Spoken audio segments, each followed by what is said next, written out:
Faran kwatsa dubu yau mun ga ta kanmu, mun ga bala'i, masifa, kata'i da jaza'i ba irin wacce ba mu gani ba yau. Waɗannan masifu haka kwas duk ku kuka gani, to gaskiya abin bai muku daɗi ba. To garin ya aka yaka ta faru. Kuna gani yau a kan Cup Premier ta kwafce mana har mu gyambo na zama.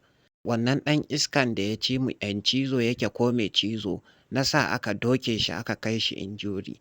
Don ka haka ta faru har Mark Allister na sa aka buge don a kai shi injuri. To amma ga shi duk da haka dai sai da aka ci ku uku ba ko ɗaya. Yara ne matsiyata tsinannu 'yan iska marasa mutunci. Tun fa da aka fara wasan nan an liƙa mana ɗayan nan ina sa ran za mu ci firimiya gani nake kamar za mu doke su. Amma 'yan iskaye da suka san yadda suka yi suka daɗa mana ƙwallo biyu. Kuma ni tuntuni nake jinjina wata magana da Guardiola yake faɗa ya ce a tashin farko kare ya fi mota gudu da ban yadda da haka ba. Amma yanzu na riga na fuskanci abin da yake nufi kuma na yi ladab.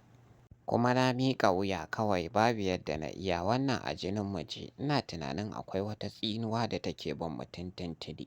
Ko fiyaram ɗin nan ni dai ba zan iya canjawa ba. Ban sani ba ko a season na gaba.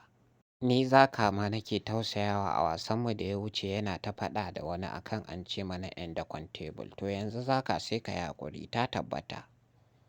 Mu 'yan dakon tebul ne ta tabbata.